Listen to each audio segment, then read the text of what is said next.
روایت میں آتا ہے حضرت موسیٰ علیہ السلام نے اللہ تعالیٰ سے پوچھا، اللہ تیری ہدایت کے بعد ساری نعمتوں میں سب سے بڑی نعمت کیا ہے؟ فرمایا سب سے بڑی نعمت صحت اور عافیت، اور ہم نے عافیت کو بہت ہلکا لیا ہوا ہے، صحت و تندرستی کو بہت ہم غیر ضروری اور معمولی گرانٹ کرتے ہیں۔ ہمارا سارا دھیان ان نعمتوں پر ہے جو ہمارے پاس ہے نہیں، اس سے کئی گنا زیادہ قیمتی نعمتیں جو ہم لے کے گھومتے ہیں وہاں دھیان ہی نہیں۔ وہاں پہ سنا ہوگا، بڑا وائرل ہوا تھا یہ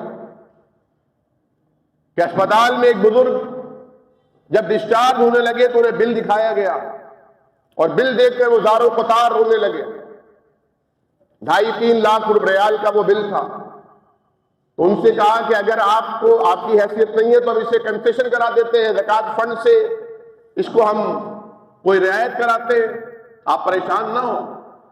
بلڈ پریشر ہی آپ کا شوٹ نہ کر جائے۔ انہوں نے کہا بیٹا میں اس لیے نہیں رو رہا کہ میری حیثیت نہیں ہے دینے کی، بات یہ ہے کہ میں یہ سوچ رہا ہوں کہ 60-70 سال کی عمر میں اللہ رب العالمین نے مجھے اتنی طویل زندگی عطا فرمائی، کبھی آکسیجن ماسک نہیں لگا، کبھی سلنڈر یوز نہیں کیا، کبھی اسپتال کا بیڈ نصیب نہیں ہوا، اور اللہ تعالیٰ نے اس کا کوئی چارج بھی نہیں کیا،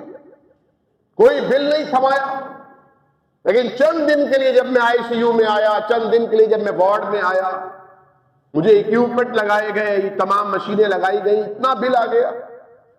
تو میں اللہ تعالیٰ کا شکر ادا کر رہا ہوں کہ میں نے اللہ تعالیٰ کا جو شکر ادا کرنا چاہیے تھا وہ اب تک نہیں کیا، میں ندامت کیا اس بہا رہا۔ یہ اللہ تعالیٰ کو حضور پشیمانی کے آنسو ہیں، اللہ انہیں قبول کرے کہ میں اللہ کا شکر ادا نہیں کر سکتا۔ تو اللہ رب العالمین کی جب صفات پر انسان توجہ دیتا ہے